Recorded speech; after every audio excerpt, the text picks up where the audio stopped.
podcast.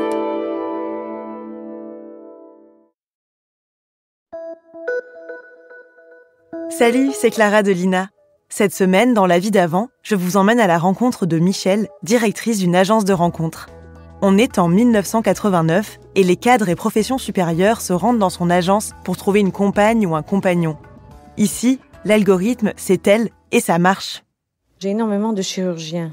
Bon, effectivement, le chirurgien il est obligé de se lever à 5 heures le matin, je présume 5 ou 6 heures, très tôt le matin. Ensuite, il va faire ses opérations. Ensuite, l'après-midi, il visite plus ou moins ses malades. Et puis, le soir, il rentre très, très tôt. Il fait très peu de dîner. Il travaille toujours à l'intérieur de sa clinique. Et quand il a eu quelques relations avec des infirmières ou des médecins, c'est-à-dire sur place, ensuite, son monde est complètement fermé. Donc, les chirurgiens viennent très, très facilement nous voir parce que pour eux, c'est une facilité fantastique. Je crois qu'on décide vraiment le jour où on en a vraiment assez, où on est seul, ou bon, c'est aux alentours, si vous voulez, des décennies. On approche de la trentaine, de la quarantaine, de la cinquantaine. On se dit, oh là là, mon Dieu, mais qu'est-ce qui se passe? Je vais avoir 40 ans, je me suis jamais mariée, j'ai pas d'enfant, peut-être je vais regretter. Là, il faut vraiment que je fasse quelque chose. Je crois que c'est à l'approche de ces décennies, tout d'un coup, qu'il y a une prise de conscience de l'âge. À ce moment-là, on se dit, pourquoi pas? Alors, on vient timidement. D'abord, on commence par nous téléphoner. Donc, le premier contact téléphonique est très important. Puis ensuite, on vient nous voir un petit peu à quoi ça ressemble, ces endroits mystérieux. Bon, agence matrimoniale, moi, je n'aime pas beaucoup ce terme-là parce que c'est complètement désuet, surtout à partir d'un certain âge. Les gens ne recherchent pas le mariage, etc. Ils recherchent un compagnon. Donc, on s'appelle plutôt conseil relationnel. C'est-à-dire qu'on met en présence des gens et des femmes qui sont libres et qui cherchent quelqu'un pour ne plus vivre seul. Mais pas nécessairement la bague au doigt, monsieur le maire, tout ça c'est un petit peu démodé, c'est-à-dire les plus jeunes. Parce qu'il y a énormément de gens jeunes dans les agences. On a à peu près 35% de personnes qui ont entre 25 et 30 ans. Alors eux, effectivement, ils recherchent absolument le mariage. On a beaucoup plus d'hommes que de filles, d'ailleurs. Parce que les hommes ne peuvent pas faire leur bébé tout seuls. Ils sont obligés de passer par la femme. Et les jeunes filles, entre 25 et 30 ans, elles ont plutôt envie de faire des études, s'amuser, voyager, etc., que de fonder un foyer. Ensuite, entre 30 et 40, on a à peu près autant de femmes que d'hommes. Et à partir de 40, malheureusement, on a plus de femmes. On a plus de femmes parce que les femmes aussi sont plus courageuses, sont plus déterminées. Puis un homme, si vous voulez, il y a toujours le petit côté un petit peu macho qui se dit « Mais comment j'en suis arrivée là ?»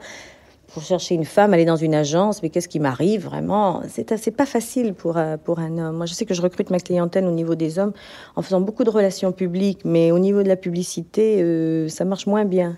Un PDG de société ou je ne sais pas, ou un journaliste ou peu importe, ça sera très difficile de faire le numéro de téléphone et de venir directement. Les femmes sont plus déterminées dans ce sens-là. Les femmes laissent aisément leur fierté de côté et puis prennent ça un petit peu comme un jeu. Pourquoi pas? Je dirais que les femmes, évidemment, accordent beaucoup moins d'importance au physique que les messieurs. Elles recherchent des hommes qui ont de la personnalité, des hommes qui ont un bon job, des hommes responsables et puis attentionnés. Les hommes, évidemment, c'est un petit peu plus compliqué. La plupart des gens qui sont chez moi ont fait des études supérieures. Parce qu'il est évident qu'un chirurgien ou une journaliste, je ne peux pas lui présenter un boucher ou je ne peux pas lui présenter un ouvrier ou un coiffeur, ça ne va pas vous intéresser. Et il y a malheureusement une tranche d'âge que moi j'ai pas choisi, mais que la vie se charge de choisir, c'est-à-dire que au niveau des femmes, nous commençons la sélection à 25 ans et on est obligé malheureusement de l'arrêter vers la cinquantaine. Parce que à partir de la cinquantaine, je veux dire, ça devient extrêmement difficile de refaire sa vie. Parce qu'effectivement, il y a des messieurs de 50 et 60 qui sont libres, mais malheureusement, surtout à partir d'un certain pouvoir d'achat, préfèrent à ce moment-là des femmes plus jeunes. Bon, il y a toujours des exceptions. Quand une femme a une personnalité extraordinaire, je veux dire, si on est Marguerite Duras ou je ne sais pas, peu importe, il y a toujours des exceptions. C'est pas une différence d'âge très importante, parce que quand on recherche une compagne, c'est pas pour une aventure d'un soir. Bon, une aventure d'un soir, c'est très agréable de partir en vacances, puis de montrer aux copains, je suis encore jeune, je suis capable de sortir une petite nana de 25 ans, etc. Non, là, ils viennent chercher quand même une compagne. Donc, ils viennent pas chercher de filles très jeunes. Je n'ai pas d'hommes qui viennent chercher de filles très jeunes. Mais 10 ans, c'est tout à fait dans les normes. Mais pas tous. Et bon, il y en a quand même pas mal aussi qui recherchent des compagnes de leur âge. Parce que à ce moment-là, ils recherchent une femme. C'est-à-dire qu'ils ont envie de faire des choses avec elle. Ils ont envie de faire du golf, ils ont envie de faire du bateau. Puis ils n'ont pas envie de se préoccuper également. Ils sont pas trop stupides. Ils n'ont pas envie de se dire, tiens... Bon, moi je commence, les hommes sont très préoccupés par leur aspect. Moi je commence à perdre mes cheveux, je commence à prendre du ventre. Puis bon, Maxima compagne, elle est impeccable. Bon, elle va être convoitée, etc., etc. Ça les met dans une situation pas très confortable. Ils sont pas tout à fait stupides. Donc quand il s'agit de refaire leur vie, moi je dirais l'écart est à peu près de 10 ans, mais à peu près 60% des gens. Mais les autres, des femmes de leur âge. Puis il y a également le fait qu'il y a des hommes qui recherchent une compagne, mais qui ne veulent pas refaire d'enfants. Parce qu'à partir de 40, 50 ans, ils ont déjà fait leurs enfants, donc ils ne veulent pas de nouveau refaire de nouveaux enfants. Si vous êtes avec une femme jeune, si vous prenez une femme jeune, 25, 30 ans, elle va vouloir avoir des enfants. Bon, c'est ensuite à nous de leur faire comprendre qu'une femme de leur âge, ou bon, avec un petit décalage, c'est pas si mal, surtout à l'heure actuelle. Les femmes sont superbes. Les femmes sont superbes, les femmes font de la gym, les femmes s'habillent divinement bien, elles savent se coiffer, elles ont énormément de charme. Les femmes sont superbes, la femme de 40 ans est magnifique, est somptueuse. Et de plus en plus, les femmes iront chercher des hommes plus jeunes.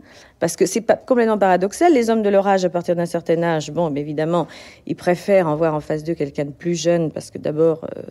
comme ça, ils ont l'impression eux-mêmes de ne pas être vieux et de ne pas vieillir.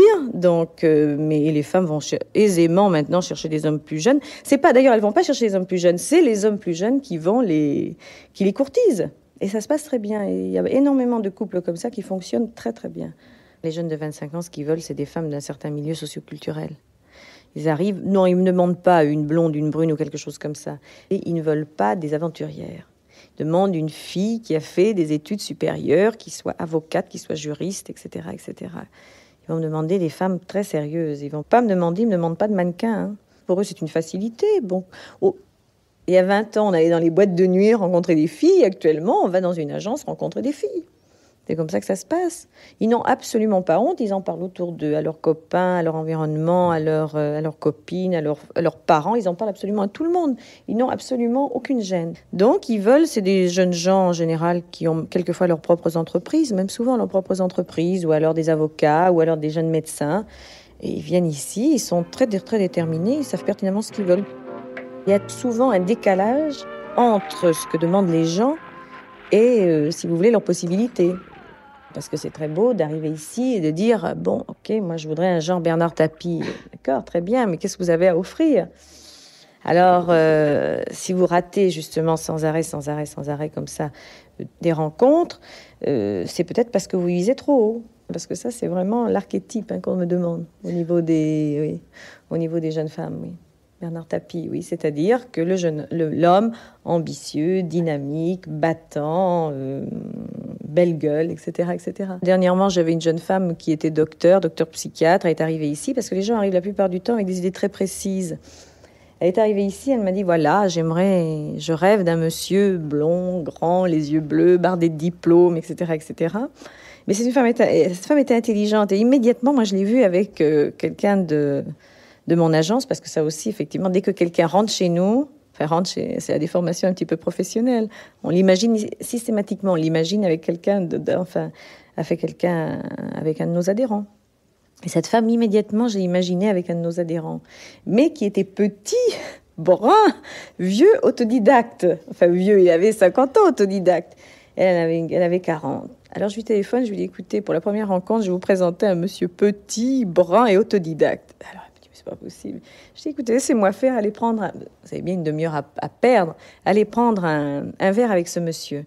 Effectivement, elle est allée prendre un verre avec ce monsieur, elle a eu le coup de foudre immédiatement pour le monsieur. Ils se sont... Bon, lui, pas tout de suite, Mais elle s'est beaucoup accrochée.